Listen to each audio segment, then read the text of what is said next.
Roll it, first one.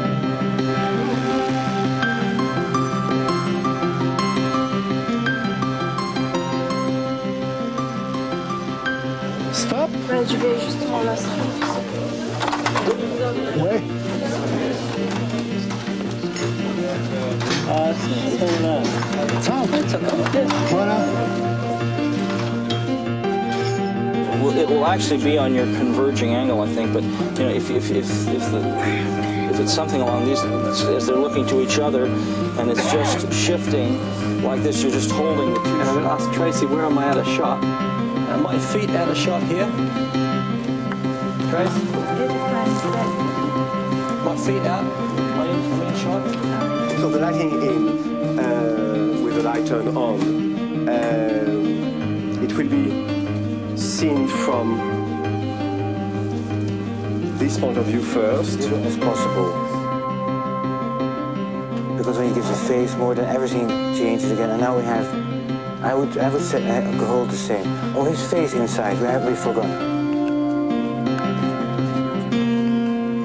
Okay, everybody still, please.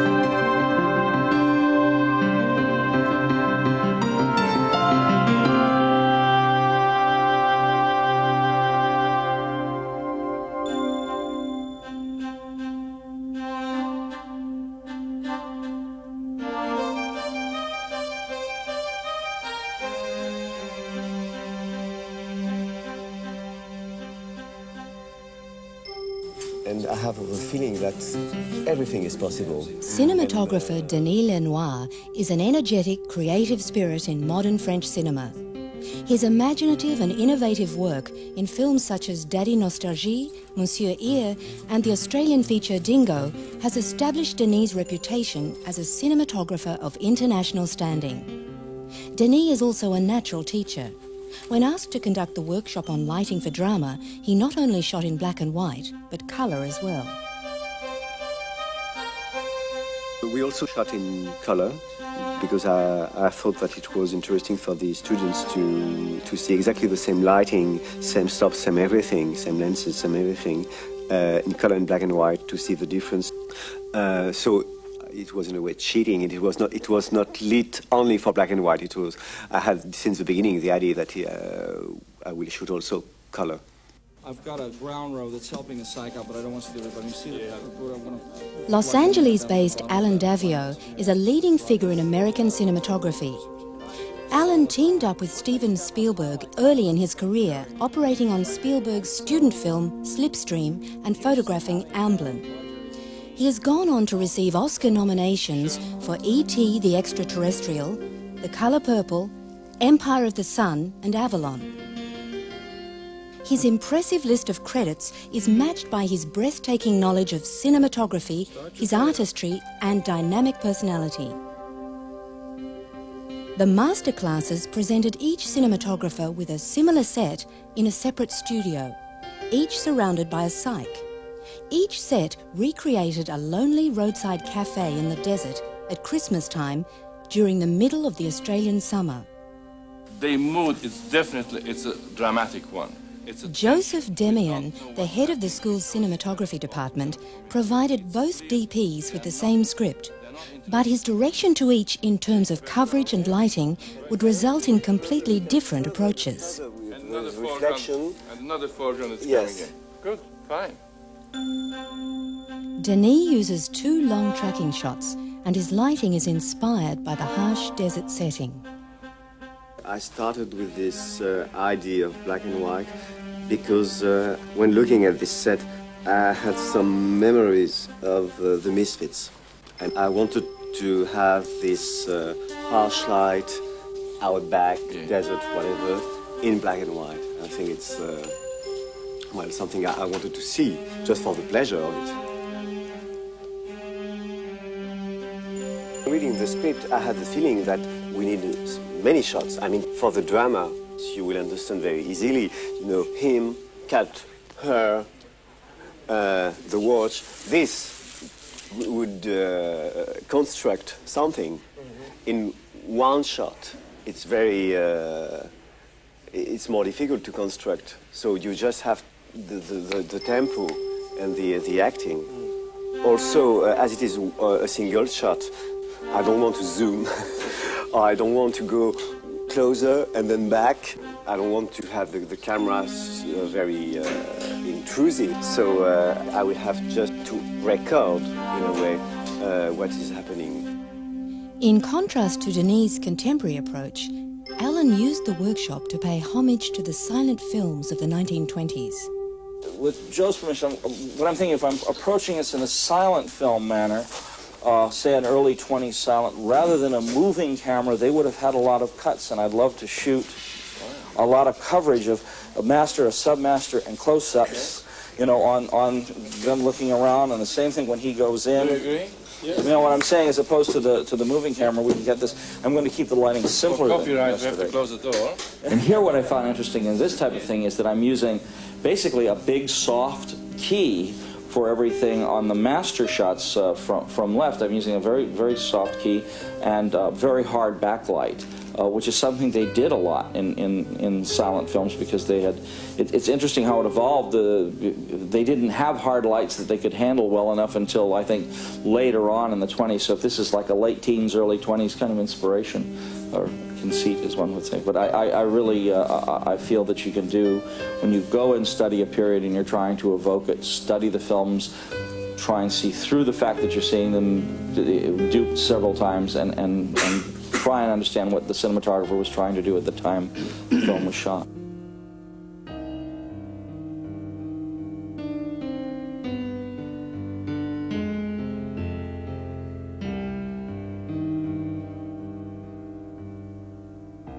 Rather than emphasizing the lighting, I wanted to emphasize, you know, image texture. First thing we did was we utilized the 137 frame, the old Academy frame, rather than 185, which is what we've done the contemporary exercise on. And I think it's going to be interesting to project that in that ratio, to see black and white in that ratio, which is what you associate most with black and white, is the older ratio, and to utilize the kind of framing that they did in the silent film, which was a different thing, where you had images that were static more often than not, and there was a simple reason for it, and that is that the cameraman was hand cranking the camera. And so one hand was occupied doing that. So he might be able to work out a pan with his left hand, but not so much panning and tilting at the same time. And it's interesting because cameramen at that time had they had the capability of using motors. I think there were motors from cameras from 1919, 1920 on. It was not a big deal, probably even sooner, but I mean readily available. But they preferred to hand crank because they felt it was part of their photographic style, because they controlled motion and how motion was going to be recorded. And I'd already done a little meditation on that kind of thing in Avalon with the use of stretch printing. Here we couldn't go through stretch printing, so what I decided was just to make a modified 21, 22 frame per second, so just slightly sped up to give a little bit of that movement texture to the image. So, back to the lighting, or starting to think of the lighting. Danny, what stocks? What stock? Double X for the black and white, and why not 9.3 for the color, because it is the same speed. And maybe the same kind of contrast too. About the double X, we saw yesterday the test made yesterday morning by Alan.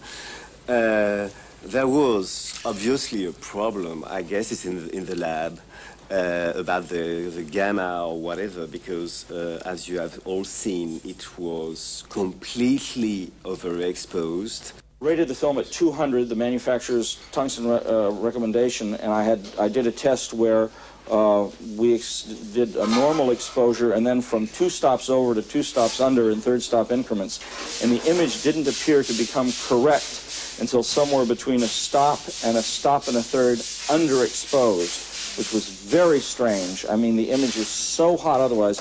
I just looked at Denny's footage from Studio 2. I guess if you saw that. Similar. Same thing. He's in his meter. We checked meters, and his meter was telling him to expose almost half a stop less than mine. 200? Yes. Oh, how come you could get one? They never would sell me one. Or 4/10, so you're almost a half stop. Yes. Yep, dead on 4 and 4/10. So you're reading almost a half stop. Yes. Okay, so I'll keep that when we see what you do. Well, I'm not supposed to look at your film. That's right. Well, you have to can. tell me how it comes out. All right, I think I have to expose at 400 to be in the neighborhood, and we'll probably wind up printing a little higher, maybe 27, 28. As a cinematographer, it certainly goes against all of your nature to underexpose a negative, a stop or a stop and a third. Oh, you know, what if they find the problem and fix it before my film gets processed? Alan's first shot of the day is the wide master shot for the actor's entrance. I always like to have some realistic light happening before there's a rehearsal. If I'm in an interior, I put light through the windows for a day interior. If it's a night interior, I want all the practical lamps turned on so that basically there's indicated light sources there, because I find that actors and directors, when light is indicated, tend to block a scene to the light sources. Good actors feel where their light is, they know it, and they gravitate toward it. This helps the cinematographer incredibly if this happens. But if you go into a set and simply have some light bulb screwed on the ceiling, say for work light, oh my God, actors can get themselves into knots facing inward in such ways that you'll never get light on their faces. And that suddenly becomes the scene. One of the problems you encounter when working in studio for daylight exterior is, of course, the realism of it. And because by eye, you see that the supposed to be sky, which is the white thing here, is so close that you don't have at all the feeling. You don't have the room to put something in between. I mean, the lighting coming from under or whatever. And it's so close that you... And everything is, well, it's soundstage. So the black and white will help, in my opinion, to have a more stylized look. Alan began lighting by placing a 10K sun source high above the back of the set. I think, oh, I know, we can tilt up the 10K now that it's at this height. Well, let's see. And that bottom door is as open as it can be. All right, I guess we got to tip it down just a little bit to just touch that treetop. Aha, you're just breathing on it. Good. Does that fence bend in? Does it come in? Okay, what I'd like to do is take that fence this way so that we can hide some ground roll lights to help out the sight there. We'll also be able to drop, I think, all of our battens in the back down a little lower, which will help the lights lighting the sight from the top and also help our angle on our 10K. Sorry, you're going to be lighting from black and white? As I said already, I'm going to light as I can, and then shoot black and white. I'm not lighting for black and white because I don't know exactly what does that mean something, lighting for black and white? If you work for black and white, you have to figure what black and white you want, and you are going to light it in this direction. There is no one way to work with black and white. It depends what we are looking for. You can look for a kind of dirty black and white, grainy, handheld black and white. Most of the time, when you do or when you see short films in black and white, everybody is trying to do 40s black and white Hollywood, which is, I think, a kind of cliche. When you've developed your vision to utilize color to aid in separation of the scene, you have to constantly remind yourself that it's not going to help you. Then the only thing that matters is tonal value. Light and tonal value is the only thing that's going to give you separation in black and white. There's nothing worse than having things blending into each other. It'll happen. That's the reason in the ancient time they used a lot of backlighting, because it would separate. Even if it was the same gray here and the same gray here there, you will have a whitish line from the backlight to separate this from that. This is a panchromatic viewing glass, and it's supposed to approximate showing you the way the tonalities of colors will come through on panchromatic film in black and white. The other thing I find it most useful for is it makes the scene quite monochromatic, so that it reminds you that you're not getting any separation value from colors, that you're only getting separation from light and tone. The shade. We need some shade for the woman. So lazy as I am, I have the feeling that she could be not there because it would be a problem to light her. But around something like that, you see? So the sun will be there, more or less, and we will have the shadow, very clean shadow of this coming around here. So she will go from the shade to the sun, or something like that. So the first thing which is not exactly the first thing, because we cheated a little, and Flower, the gaffer this morning, already started to do some work on the cyclo and some ambience lighting here. But the first thing to do is to find the right position for the sun. For the sun, we will use a 10K, but as it is quite difficult to move a 10K quite high on a tower or whatever, we are going to start with a 1K. Maybe we will turn off everything in the studio and just put a very high 1K and move it just to see the effect here and the shadow and find the right position for the 10K. I want to warn everybody about, you're shooting black and white and you think the black and white picture on the video split should be aided. It is a great deception, because it's not panchromatic, and it's seeing the color values in a very different way, and you'll be greatly deceived if you believe what you see on a video split, usually. Higher.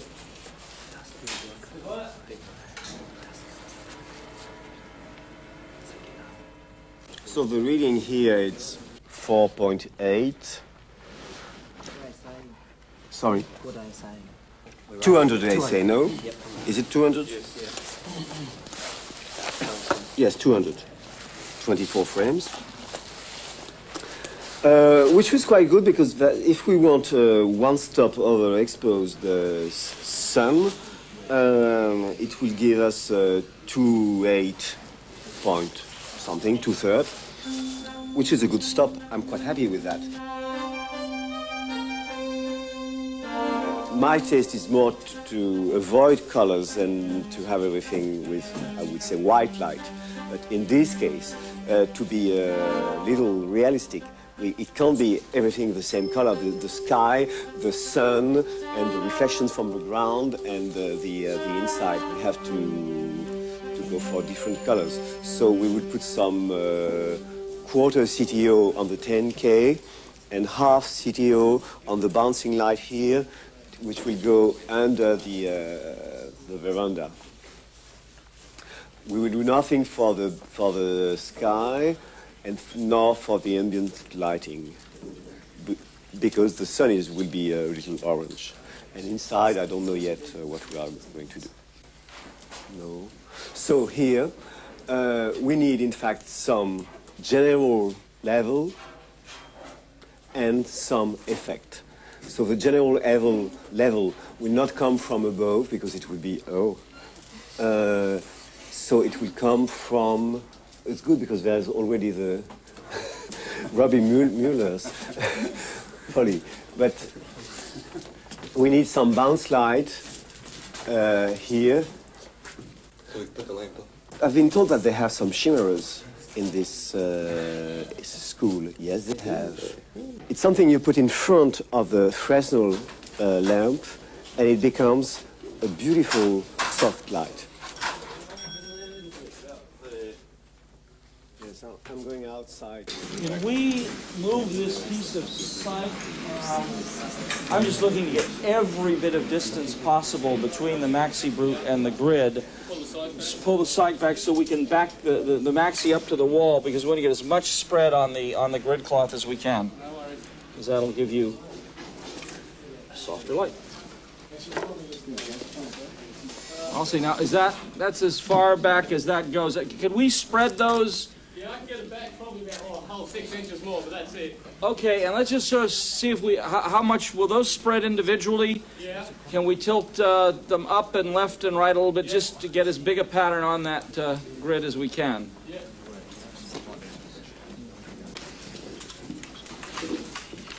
How's our, here comes our other grid cloth.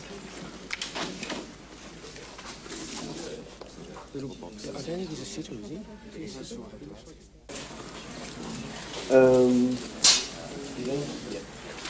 It's more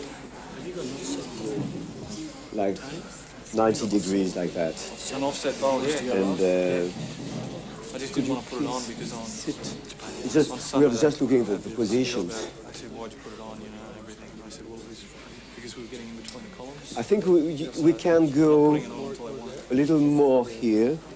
Yep, thanks, Brad. Here. So it's number 2. It's number 2's there. Yes. Okay, thank you very much. I don't know, but I'm telling that you are in the operating. So if it is there or here or there, it is your choice, not mine. And less headroom, less headroom, less headroom. Tilt down, tilt, tilt, tilt, tilt, tilt, tilt, tilt, tilt, tilt, tilt, tilt. Oh. But anyway, the place is better. But maybe it's too wide. We'll see later on for the, maybe we'll do with another lens. My question is, it's not to hold the sand. Is it Yeah, just it's the worst thing. You're absolutely right. It's the bottom of the 10K pattern, and it's just brighter than any of the other parts of the ground, and it's showing that there's a light focused on it. Would we be able to put any kind of little scrim, a net, Hampshire frost on the bottom of the pattern? Yeah. Everybody can see what we're talking about is where the hot spot of this particular 10K. And you know, I think it's because the fence here is closer to the site. We don't have as much room. That's one of the things that's giving away the presence of that light. Something about hard light sources is that when you're trying to cheat an angle, it usually reveals itself exactly where that's happening on the ground.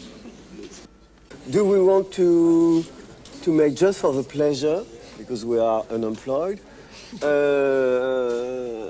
something to look with the 85? Yes, why not? I think it's too tight, because we're going to have problems, but why not? 2 shots, she sit down, maybe she disappears, and then we are with him, we go back with him, 2 shots maybe at the end, yes, and then come back, we'll see. And then, because for the end it would be better, probably. I'm not specifically we're on the phone if it is tighter.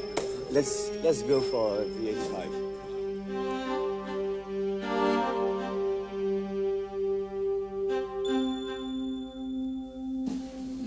Ooh, good. Now come down again. Sorry, that was the problem. Joe, this is going to break it up directly. Stop it right there. Now, do we have a small light, an Inky or something we can put on this from right? I'll give you a... Now, I've put an N6 in there so that now I'm getting to be able to open up one stop. So on the meter, I'm going to have 100 ASA, whereupon everyone can rightly say, why aren't you shooting plus X? Because I haven't tested it, and that's the only sad thing here.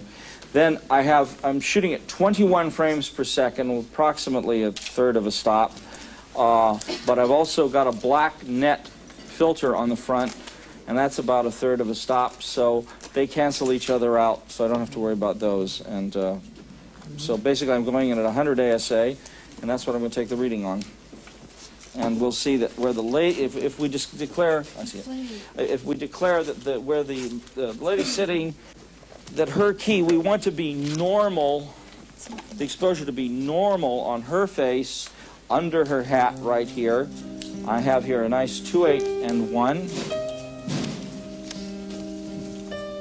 I should have approximately the same here, just about a 2/8 right here under his hat. So this area is falling where we want it to be, and I think right out here, backlight from the sun, 5/6, the backlight's like 2 stops up.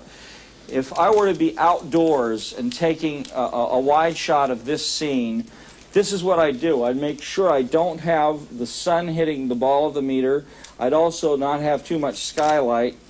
And out here, I'd say, I want to say that, excuse me, this, I'm getting about 2 and, just about a 2/8. 2 9/10 is what I'm reading all in. 2 8/10, 2 9/10. So the stop at about a 2/8 should be correct. In other words, we'll go on a 2/8 stop on this, which is good in 2 ways. One, I'm not going to reveal, hopefully, my net in the net structure in the image, and I'm going to carry less depth of field. We're going to stay and focus on the people and not on the background, because even though we're not going for super reality here, we do not want to have the audience's eye dwelling on detail of the background, simply because we're up against the site.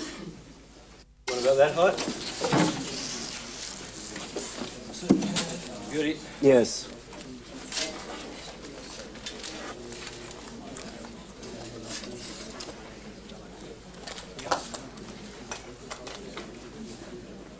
Who's they going to be for the shot?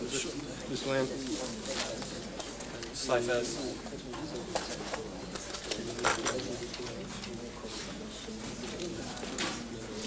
Is it okay for the reflections? You will check. Let's see a pro mist in there. Let's see a quarter or half pro mist. Let me see a half. Okay. Do we have a 5K that we could put over in the corner, out of frame, back where that other 5K that's lighting the trees is, come back across to just give a little more edge light to the place where our 2 people are sitting, and it's going to fade on as they walk to that position. We're just going to slowly fade it in. Don't keep him in the middle. You can, when he goes on the other side, you can follow him. And then more on the right. No, right, your camera. Yes.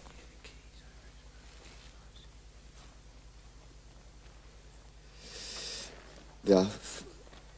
Please, stop. Okay, we have a problem. Okay. Now, you've got to hold your hands. Upper left first. That's the one that counts. Come on in. Okay, I'm looking. Come on in. I don't see you yet. There you go. Whoa. Okay, come in. Stop there. Come in a little more. You got to get your head out of there. I'm sorry, I can't see you. Okay, that's what I'm asking, John. Come on down some more. A little more out. Stop. Right there. Okay, that's almost on the glass now. That's still okay? Yeah. All right. In the final setup for his first shot, Alan lit the cyc with a ground row and grid-mounted 5K cyc lights. The sun is a 10K Fresnel with Hampshire frost across the bottom to reduce a hot spot on the ground near the table. Ambience is provided by a grid-mounted 5K soft light, 2 maxi brutes, each through a 12x12 grid cloth, and 2 grid-mounted 5K Fresnels bounced off the cyc. A 2K and a 5K Fresnel provide rim light for the actor's entrance and highlights on the background, and a 5K Fresnel is turned up on the dimmer as the actors enter to provide rim light when they're seated at the table. And to break up a dead spot in the frame, a small branch is placed near the camera and lit by a Mizar. Roll camera. Rolling. Action.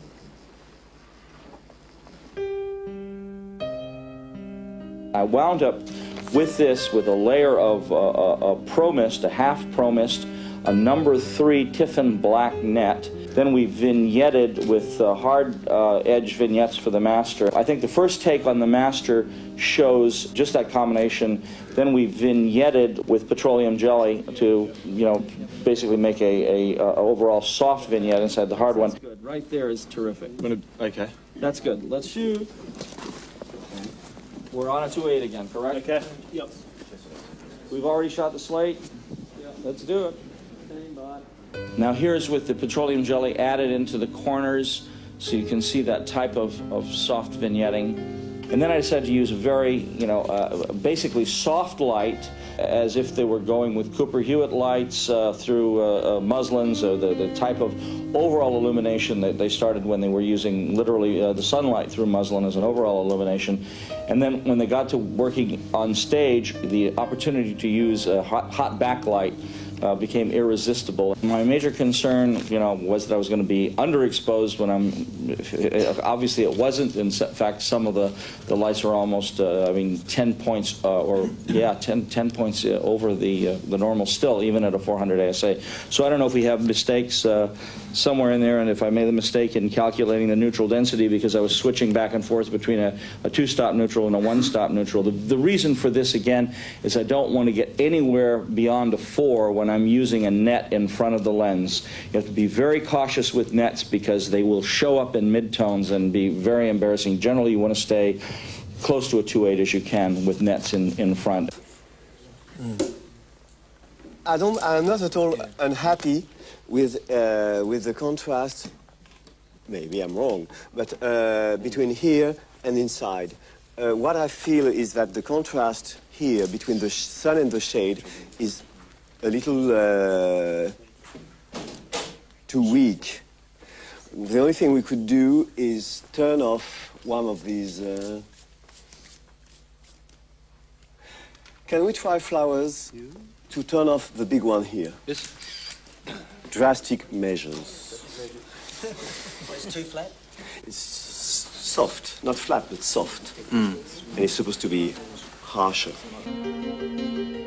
Denis shoots at T4, and in contrast to Alan's strong backlight, Denis positions his sun source behind the camera. It is a 10K Fresnel with a 1/4 CTO. A one-stop net on the lower half of the lens reduces the intensity nearer the lamp, so an even illumination is created for where the actors walk. 3 5K soft lights and a 2K Fresnel provide general sky ambience, and the cyc is lit by 6 ungelled 5K cyc lights. A low redhead bounced-off foam board provides fill for the actors while they are seated at the table. Fill for the man as he passes under the veranda is justified as sunlight reflected off the ground and comes from a 2K Fresnel with a half CTO bounced-off foam. For the interior of the cafe, 3 redheads were placed high on the walls and bounced off foam boards to the centre of the room. Finally, a 2K Fresnel was positioned in the rear of the cafe and shone through a shimmerer, an enclosed translucent box frame, to make it another soft source for the interior. And turn over. I didn't measure the sky, and I was quite afraid later on that I should have measured it because maybe it would flare if too overexposed, but in fact it was okay.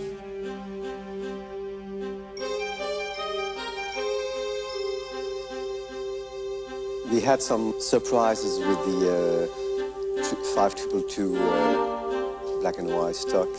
It was overexposed.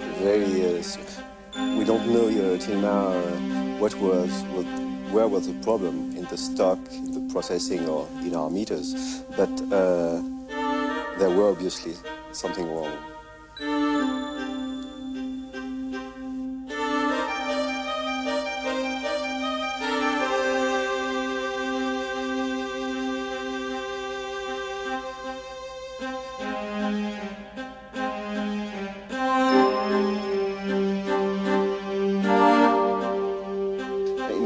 If you overexposed, you have less grain than with a normal pose or underexposure. In black and white is different. If with the overexposure, too big overexposure, you have also some grain. There is some grain on the whitish piece of wall, which probably comes from the exposure.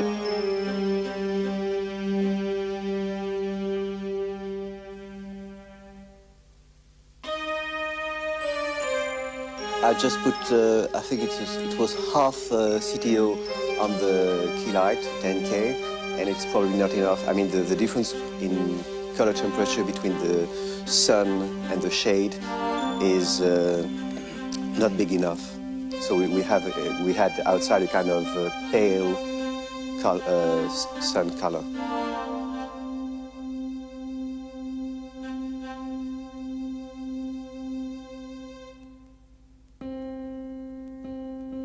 For his second shot, Alan used the same camera position as for shot 1, changing to a longer lens to provide the style of coverage common to films of the silent era.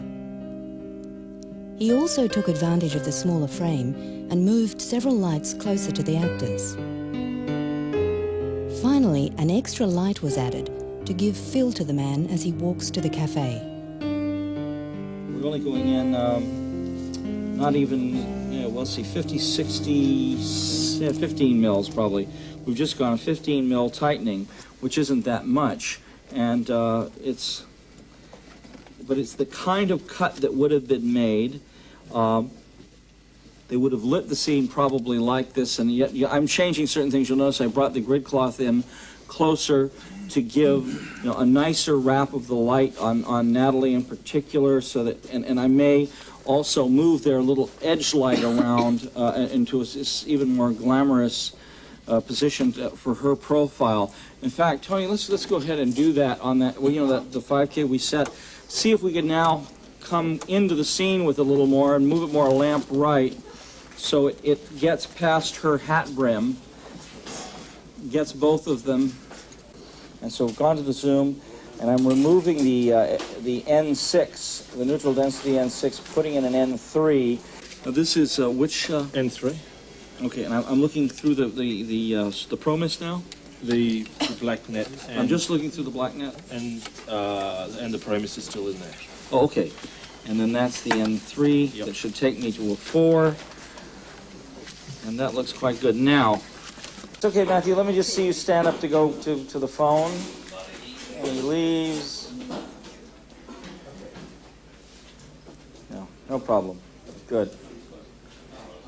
Let's plug one more hole here. I'll show you what I'm going to do. Could we hide something behind the table back there, the big table, like a baby soft, a 2K soft, and just shine it up into that fence and just fill it. I just know that's going to sit and glare at us. With the addition of this final 2K soft light, Alan is ready to shoot. The basic setup from the wide shot has been retained. The branch has been cheated in so that its position within the frame remains unchanged. The grid cloth adjacent to the actors and the 5K edge light were moved closer in. A 2K is added and bounced off foam board through the doorway to light the man for his walk into the cafe.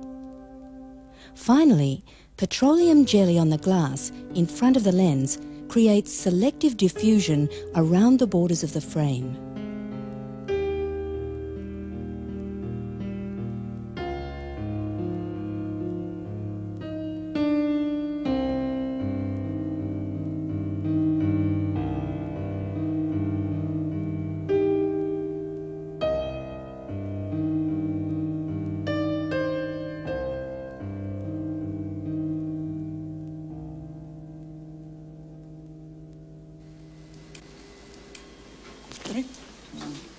What'd you say? Fine, good. Yeah, nice, all right. Nice pacing again. We are checking the gate, I guess, and going in to see about close-up of the lady.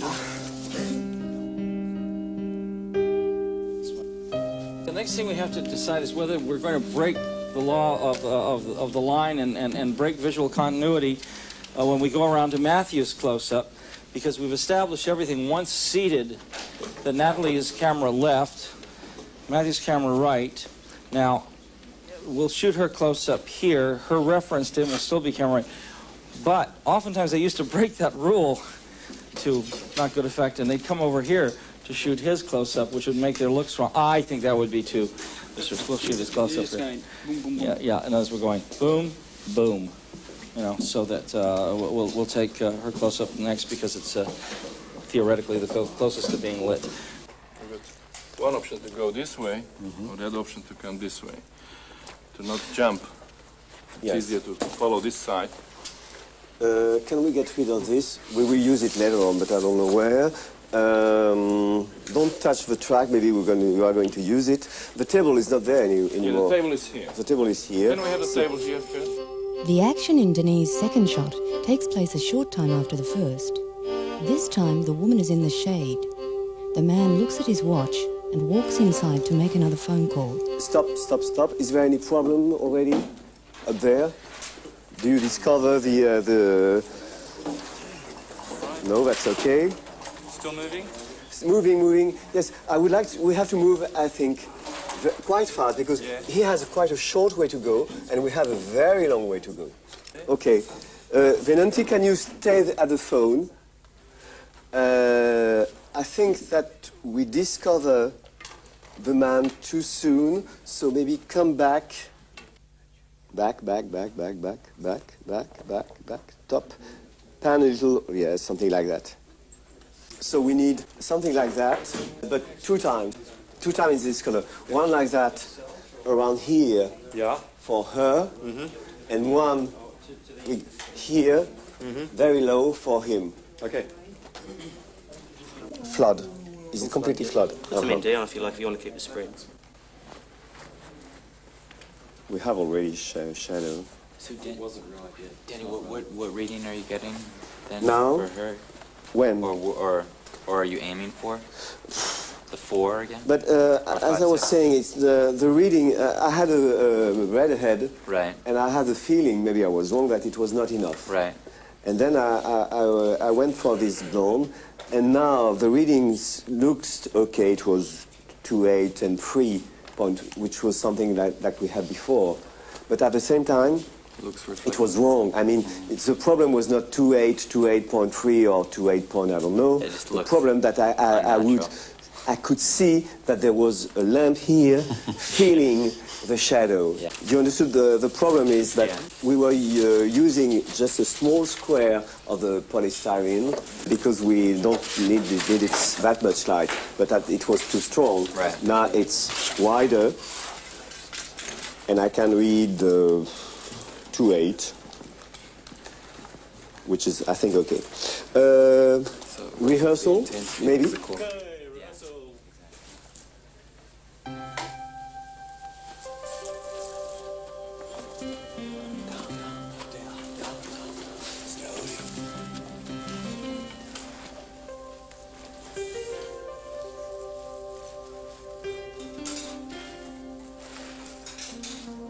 You're going too fast at the end, Tony. Sorry, I stopped the rehearsal. I swear that I will not, but... it's too fast. No, so the beginning was excellent, and this is the solution. We are low, we rise when he walk. You can start going down much more sooner. Natalie, let me just get the feeling of your look over to him when he gets up. And it's the coming back from that I really see is going to be the point where we really... Now, be careful not to turn your look too far this way. Split the difference a little bit. Yeah. Maybe a few people are a bit confused about the stop and the rating at the stop you'd rated it at. We started out rating at 400, and the first thing I found out was that if I'm using a black net, a net in front of the lens, I have to be careful not to stop down any more than a 4 on a lens like a 50 mil. So I put my reading I would have been at a 5.6, and so I went ahead and went an ND6, which opens me up 2 stops, dropped my rating from 400 to a 100, opening us up to a 2.8 for the original master. Then we went on to the zoom, and the zoom proceeded to, since it's only a 3.3, I went from an N6 to an N3, making my rating 200 ASA. I did some adjusting of the grid cloth and so on, but we wound up shooting that scene at a 4 3/10 because the light level did change, and it probably is going to change again here. So we'll explain it, a bit more when this happens. We're getting really destroyed with flares here, so let's find out if we need to get a big cutter in and take care of the lens. Okay. And let's go ahead And I just want to see what an 85mm prime will do here. I just am suspicious as hell of this lens.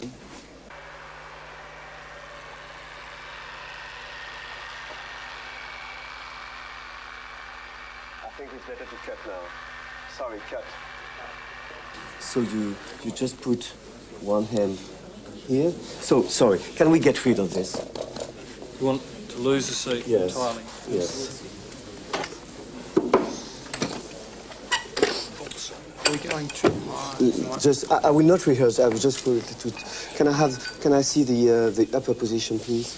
Absolutely. She goes.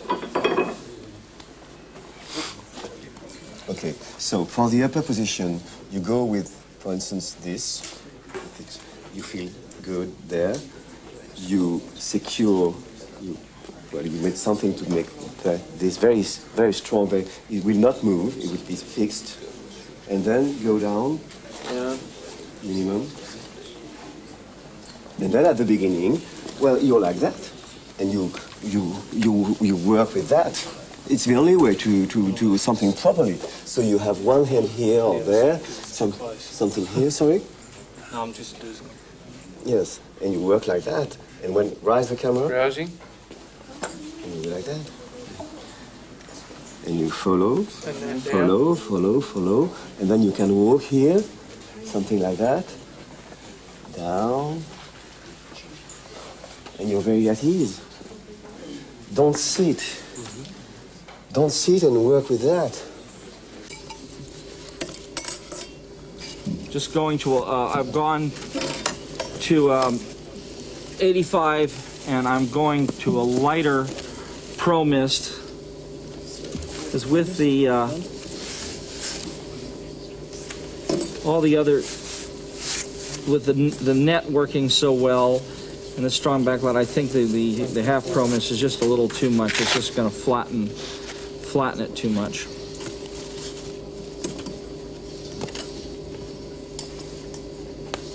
As Peter James would tell you, this having the overall neutral density is going to also flatten the image.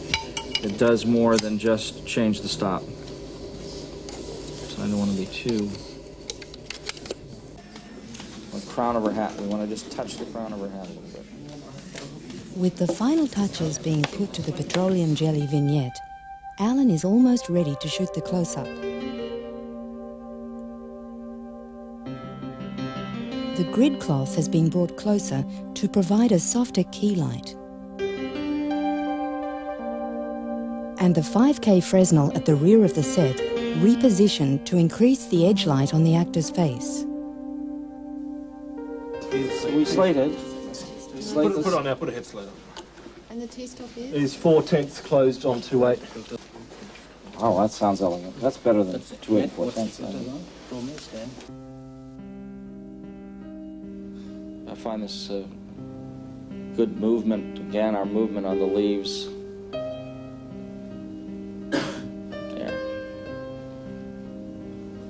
I wish I'd gone a touch brighter. I'm a little too subtle with the key from left, that soft key light on her. I should have had that be a bit brighter. I like the lack of fill, but I should have had a little more intensity in the key.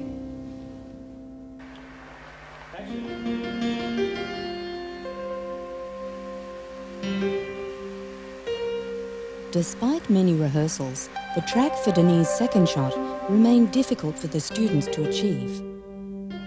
The lighting for the shot remained basically the same as for the first. The cafe interior, sun, ambient skylight and cyc lights are unchanged. For the actors at the new table position, the foam board was moved to the front and the red head replaced with a 2K Blondie. A 2K with a half 85 was bounced off foam board to provide additional fill light, and the 5K Fresnel at the veranda was replaced with a 2K with a half 85.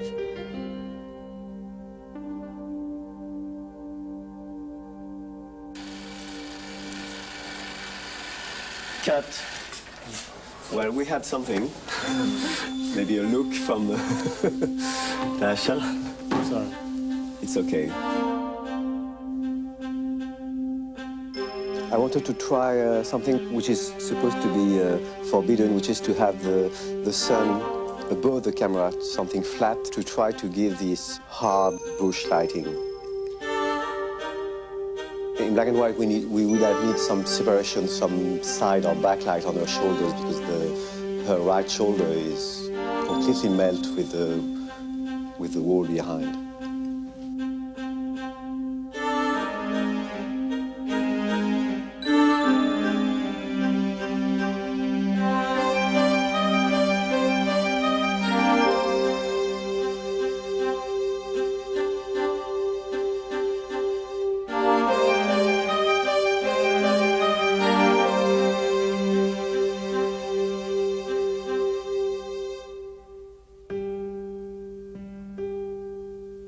Okay, try to explain what's going on here.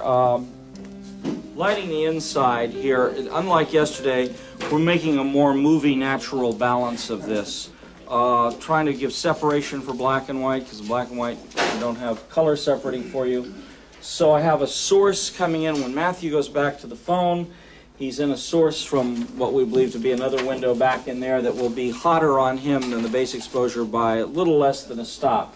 He also has a liner from left that shapes the hat, puts him, just brings him out from the wall. We're putting yet another window source in here that is going to give Matthew a glow on when he looks back here towards the telephone, and will also be a liner on Craig when he gets to his front position here. That I'm concerned with looking too hot and being a little too much, but let's see what happens. Out here, we're keeping our general ambience from skylight. We're letting this one piece of sun. In color, I would have let this be 2 stops hot. And I'm being conservative in black and white. I'm letting it be a little over a stop hot on the side of Matthew's face. For Alan's fourth shot, the sun, soft key and ambient light for the exterior are retained from the previous setup. His interior lighting consisted of a blondie through a trace frame to separate the actor's hat from the background, 2 5Ks in a trace frame as sunlight through another doorway, a 2K through trace at the window, and a 5K in trace frame inside the cafe for separation near the doorway. So we're arriving at a stop of 2.8 and 5/10 at ASA 200 with an N3 filter, a neutral density filter on the lens, plus the net, the number 3 net, the Pro Mist, and all that other stuff that makes it. We'll put a very small amount of something in the corners, purely to be consistent with the other shots.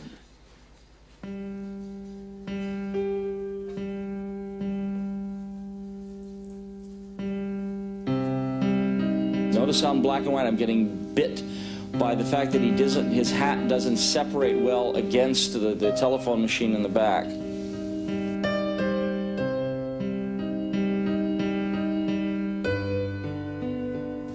That separating light from right works very well there for when he goes through. Then he finds his key over from the doorway. And I have a separation light that's coming from left, and it's not strong enough to separate his hat. See how I'm losing his hat against the darkness of the background? These are the things that are the trickiest when you're adapting your eye from color to black and white, because you're so used to color separating things for you. And here it's not going to do it. Alan's fourth scene completes his sequence of 1920s static shots. Both cinematographers established the need to retrain the eye to see contrast in tones of black and white. Denis' modern tracking coverage was itself a contrast to Alan's careful period reconstructions. Each DP had approached black and white from his own creative perspective. Dust storms on this today. I've heard about that one. I haven't seen it yet. The vastly different footage that follows strongly supports Denis' contention that it is the cinematographer and not the black and white stock that determines the style of a film.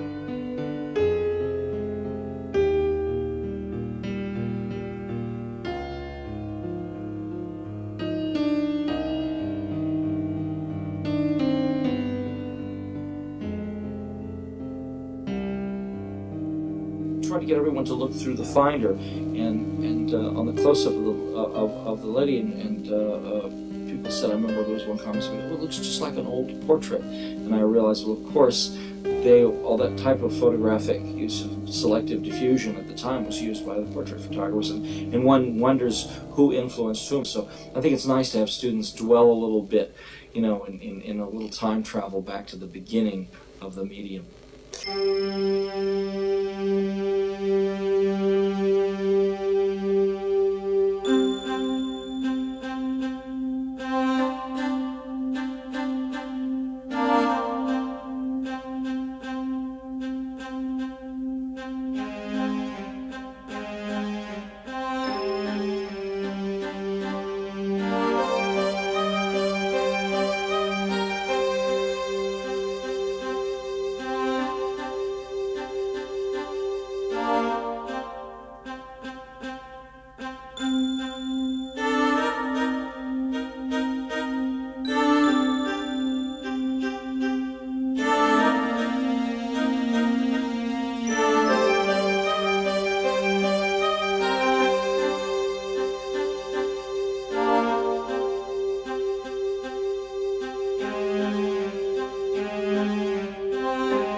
At most, a quarter of what I'm saying are things which I think are definitive. And the 3/4 of the rest are a question of taste. I would prefer this, but you could prefer that. And the color of the sky, I choose this pale navy blue, but you could go for not any color, maybe not red or pink, but and why not? It could be red and a beautiful sunset. It is your choice, and you have to follow your feeling.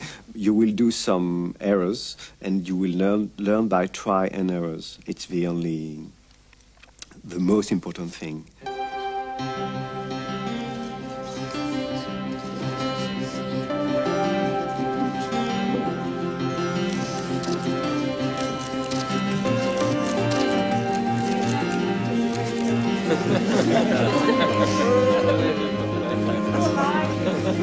One of our international cinematographers is missing. Hang on.